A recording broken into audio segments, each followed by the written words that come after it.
ማርያም ስምኪ ጥዑም እዩ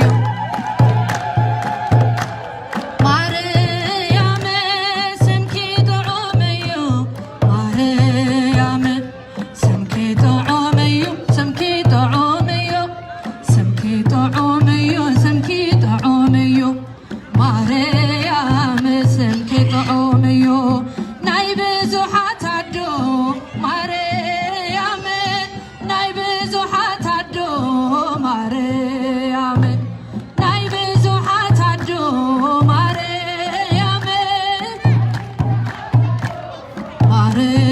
ናይ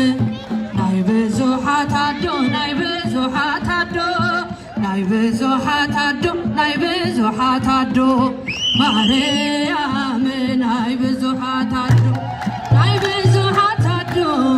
ማርያም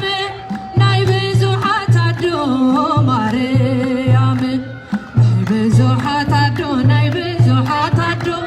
ናይ ብዙሓት ኣዶ ናይ ብዙሓት ኣዶ ማርያም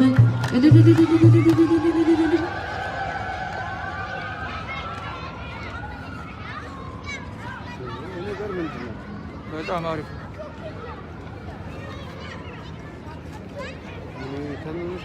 መሰለኝ።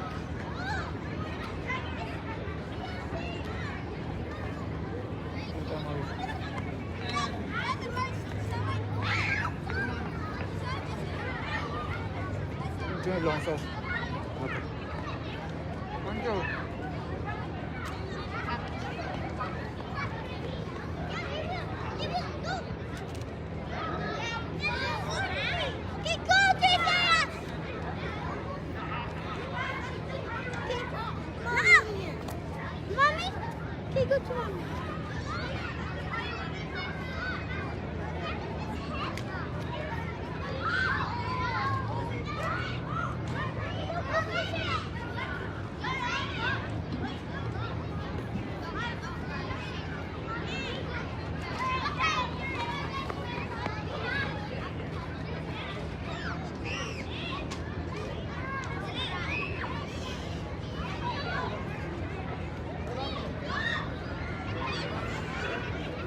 በስመ አብ ወወልድ ወመንፈስ ቅዱስ አሐዱ አምላክ አቀድም አየኩቶቶ ለእግዚአብሔር በእንተ ኩሉ ዘገብረ ለነ ክቡር መልአከ ብርሃናት ኪሮስ የካቴድራልና ዋና መማሐደሪ ክቡር አቦና ሊቀ ካህናት ኃይለ ሥላሴ አለማየሁ ክቡራት አቦታትና ሊቃውንተ ቤተ ክርስቲያን ዝኸበርኩምን ዝኸበርክንን ኩልኩም ኣብዚ ዕለት ተሰብሲብኩም ዘለኹም ቅድሚ ኩሉ ልዕሊ ኩሉ ፈጢሩ ዝገዘና ኣምላክና ናብዚ ቅዱስን ፍሉይን ዝኾነ በዓል ቅዱስ መስቀል ብሰላም ስለ ዘብፅሐና ክብር ምስጋና ይሁን። ደሓን ደውዒልኩም ደሓን ደቐኒኹም ደሓን ደኸሪምኩም እግዚአብሔር አምላክና ኣብ ዕለትና ዕለት እናወሰኸ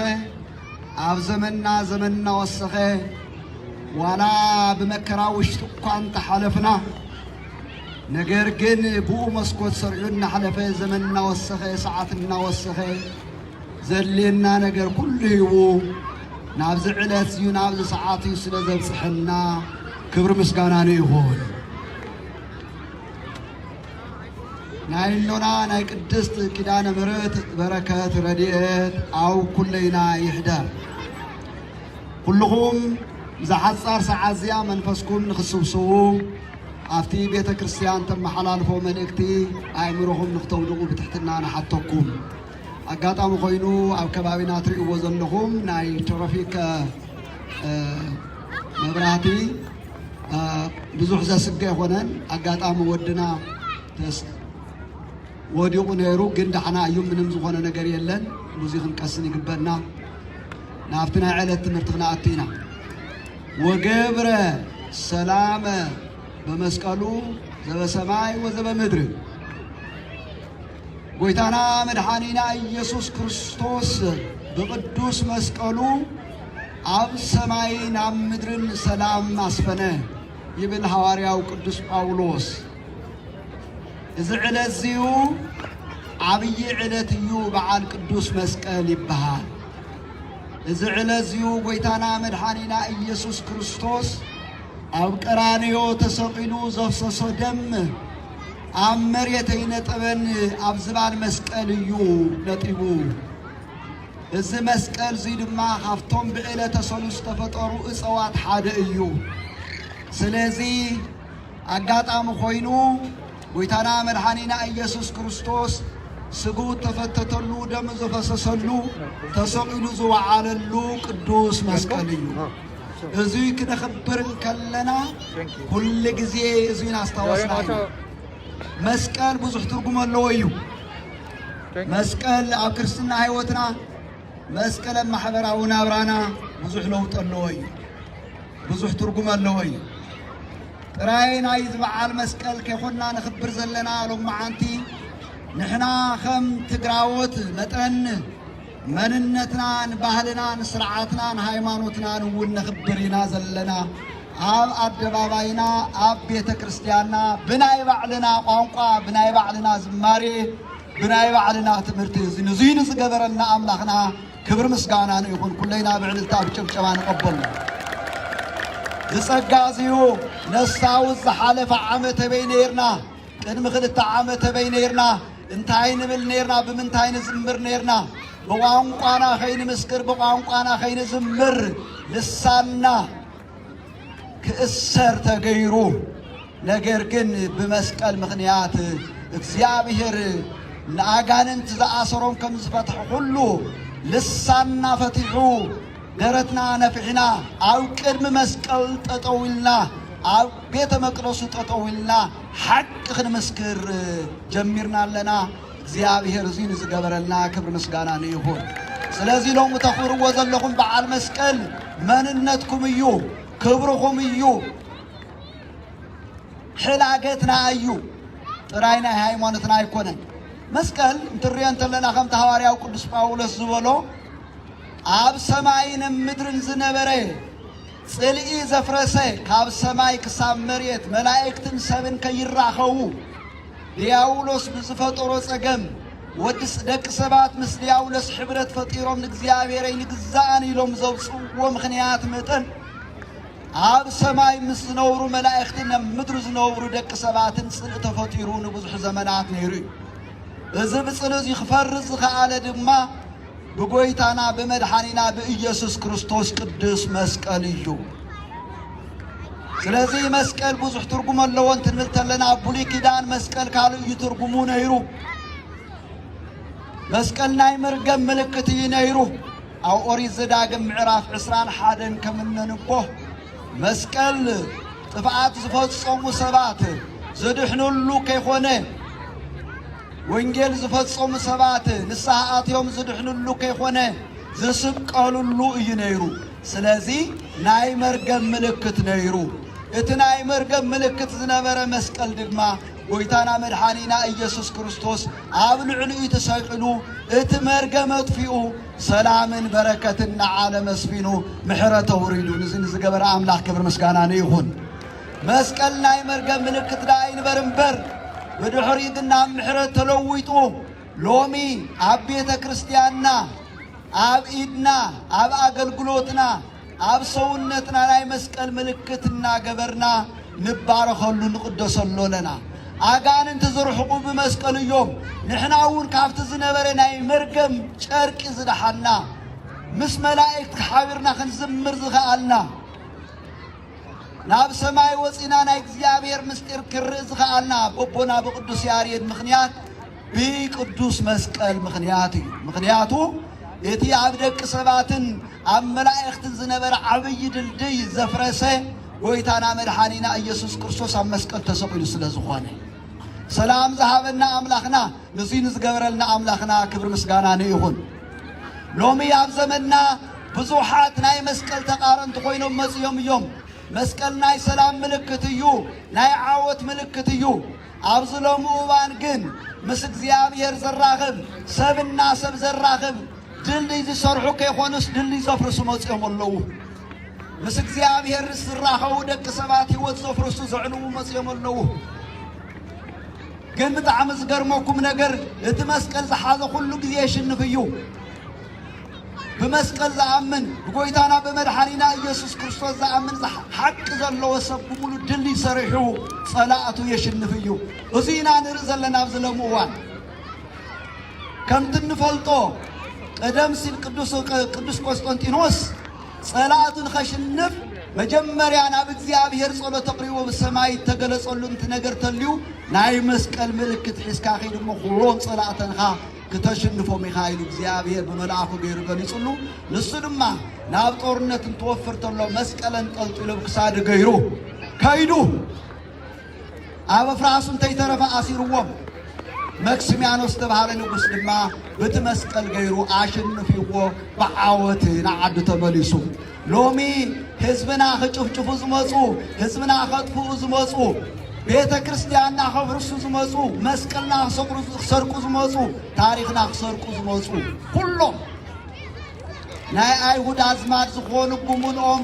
እነሽንፎም ዘለና ኣብ ማዕተብና መስቀል አሲርና እምበር ሓሽሽ ወሲድና አይኮነን ድዩ ወትግራዋይ ናይ ትግራዋይ ምልክቱ ዓብይ እምነት እዩ ዓብይ ጽንዓት እዩ እቶም ደቅኹም ረእይዎም ኣብ ማእገሮም ኣብ ክሳዶም ኣብ ግንባሮም መስቀል ይፈለዩን ናብ ቃልስን ትኸዱ እንተለው ስለዚ እግዚአብሔር ምሳና ስለዝኾነ ቀቅድሚት ይመርሐልና ኣሎ እዙይ ንዝገበረልና አምላኽ ክብር ምስጋና ይሁን መስቀል ድሕሪ ጎይታና መድኃኒና ኢየሱስ ክርስቶስ አይሁድ ታይገይሮም ወነይሮም ሕሙማን ከየፍውስ ሓቂ ከይግለጽ ዝሞት ከይትስኡ እዙይ መድኃኒት ናይ ዓለም መድኃኒት እዮም መኽበር ኣለዎ ኢሎም ጉድጓድ ኩዒቶም ለ300 ዓመታት ዝኣክል ቀቢሮም እዮም ንምንታይ ናይ ጎይታና ናይ መድኃኒና ኢየሱስ ክርስቶስ ታሪኽ ከይንገር ንምንታይ ናይ ጎይታና ናይ መድኃኒና ኢየሱስ ክርስቶስ ገበሮ ተኣምራት ከይዝረብ ዓለም ከይፈልጥ ዓለም ከይድሕን ሎሚ ብዙሓት አይሁድ ኣለዉ ታሪኽኩም ንብዙሕ ዘመናት ዝቐበሩ ታሪኽና ንብዙሕ ዘመናት ዝቐበሩ ንሱ ጥራይ ከይኾነ ካፍቲ ዝመደወ ኣእምሮኦም ጽቡቕ ዘይወጾም ጽቡቕ ዘይዛረቡ ልሳኖም መርዚ ጥራይ ዝረጩ ካብ ኣእምሮኦም ካብ ምራሕቶም ጀሚሩ ክሳብ ተራሰም መርዝ እናረጨው ለ300 ዓመታት ሙሉ ናይና ናይ ጽዮናዊት ኦርቶዶክስ ተዋህዶ ቤተ ክርስቲያን ታሪኽ ቀብሩ ብዙሕ ጽዒሮም እዮም መጽሐፍትና ናይ ታሪኽ መጽሐፍትና ደሊዞምዎ እዮም ናይ ታሪኽ መጽሐፍትና ቀቢሮምዎ እዮም ነገሥታትና ቀቢሮምዎ እዮም ግን ከም ቅድስት እሌኒ ኢየሩሳሌም ከይዳ ናይ ጎይታና መድኃኒና ኢየሱስ ክርስቶስ መስቀል በየነይላ ደልያ ወፅያ ወሪዳ ሃብስ ተቀበረሉ ከምዘውፅአቶ ሎሚ ድማ ናይ ተጋሩ ታሪኽ ኩዒቶም ዘውፅኡ ናብ ኣደባባይ ዘምፁ ብሓቂ ዝምስክሩ ጀጋሩ ተፈጢሮም ኣልኩም ኣለዉ ኳዕ ደስ በለኩም ድሕሪ እዚ ታሪኽ ተጋሩ ኣደባባይ ክግለጽ እዩ መንነትና ምስ ግሪካውያን ክኸውን እዩ መንነትና ምስ ፋርሳውያን ክኸውን እዩ መንነትና ልዕሊ እስራኤላውያን እምበር ትሕቲ እስራኤላውያን ይንገርን እዩ ካብ ሎሚ ጀሚርና ጉሙሉ ዝተጣመመ ታሪኽና ክጽሓፍ እዩ ክወፅእ እዩ ጥራይ ታሪኽና ኣይኮነን ቀቢዮም 45 ነገሥታት ኮይኖም ተኣኪቦም መፅኦም ዝህዝቢ እዚ ክንቀብሮ ኣለና ናብ ሓመድ ክንልውጦ ኣለና እቲ ህዝቢ እዚ እንድሕረ ፅኢትናዮ ታሪኹ ክጠፍእ እዩ ኢሎም ፈኪሮም መፅኦም ናብ በዓል ተእትዮምና እዮም ነገር ግን ቅድስቲ እሌኒ እቶም ዝባን መስቀል ዝነበረን 300 ዓመታት ዝኣክል ተኸሚሩ ዝነበረን ቆሻሻ ብሙሉ ሒፋ ደብርያ መስቀል ከም ዘውፅአት ኩሉ ትግራይ ድማ በኃይል እግዚአብሔርን ብደቃን ኣብ ልዕሊኣ ተጓሒፉ ዝነበረ ጓሓፍ ፀሪጋ መሬት ልሒሳ ወፅያ ሎሚ ኣብ ኣደባባይ ኣብ ሙሉእ ዓለም ከም ፀሓይ ተብርቐላ ኩሉ ወዲ ሰብ ትግራይ ትግራይ ይብለሎ ንዚ ዝገበረ እግዚአብሔር ክብሩ ምስጋና ይቶ እወ ንሕና እግርና ቁረፅ ይኽእል እዩ ዓይንና ክንጠፍ ይኽእል እዩ ሓቂ ግን ኣይንስሕትን ኢና ምክንያቱ كم بمسكر سلنا أمننا لما عن طريقهم يقوم سامعهم يقوم اتعز دفروا اتعز الساقيوا اتعيدان اجران زقورس وا منالزاكو بمعاد مسكر وسيا بعد هاي مسكرة لمعتي منالزا لمعت مسكرة أنا تقراويت يوم قاعد تقراويت خوين تفطر كنا من مسكر نيرا ما بخيت صنعات ميراتنا سلزي مسكال مالت صنعات مالتي مسكال مالت حادنت مالتي مسكال مالت سلام مالتي مسكالنا هايمانوتنا أرمائي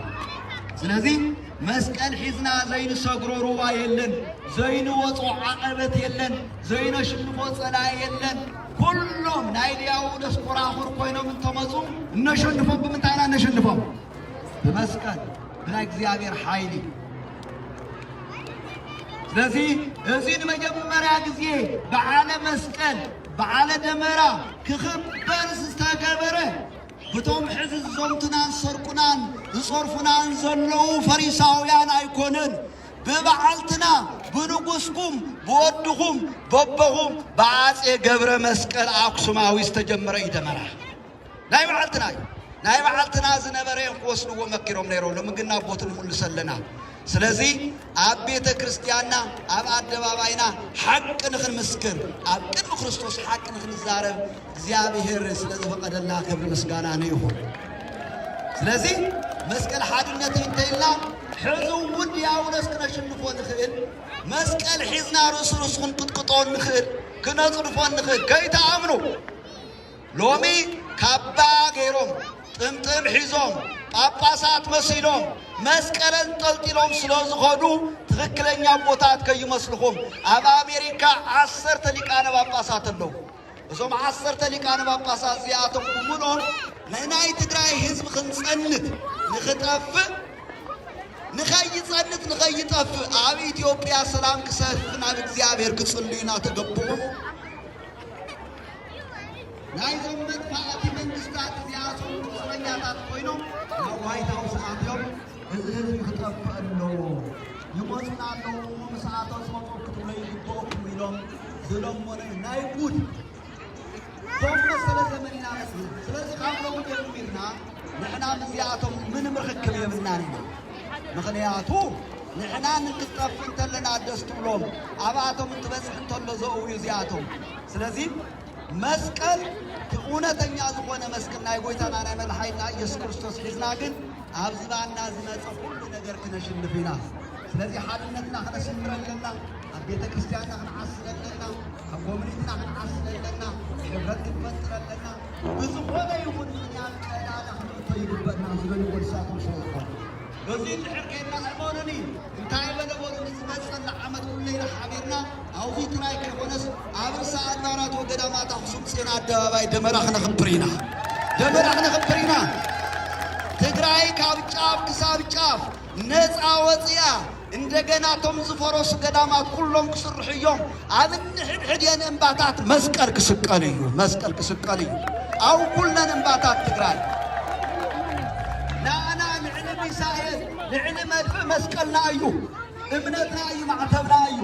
ስለዚህ እዚሁ ኣብ ቀረባ እዋን ከም ዝኸውን ተስፋ ጌርና ኣብ ዝሕዚ ሰዓት ብዘጋጥም ዘሎ ሓደ ነገራት ተስፋ ከይንቆርፅ ሓደራ ክብል ይደሊ ቤተ ክርስቲያን ትሕልፎ መልእኽቲ ሎም እንታይ እዩ ኣብዚ ሰዓት እዚዩ ኣብ ትግራይና ኣብ ጻምእን ኣብ ጥሜትን ዘለዉ ኣሕዋትና ኣለዉ ብተኻለና ቅንኣቶም ክንሓስብ ይግበአና ምክንያቱ ናይ መስቀል ትርጉም ንሱ ስለዚህ ንኣነ ሓደ ገይሩና ኣሎ ጎይታና መድኃኒና ኢየሱስ ክርስቶስ ኣብ ልዕሊ መስቀል ተሰቂሉ ደም ኣፍሲሱ መከራ ተቐቢሉ ንኣይን ንኣኻትኩምን ካብ መርገመ ሥጋ ካብ መርገመ ነፍሲ ዘድሐነና ኣምላኽና ክብር ምስጋና ይኹን ንዝመጸላ ዓመት ብሰላም የብጽሐና እግዚአብሔር አምላክ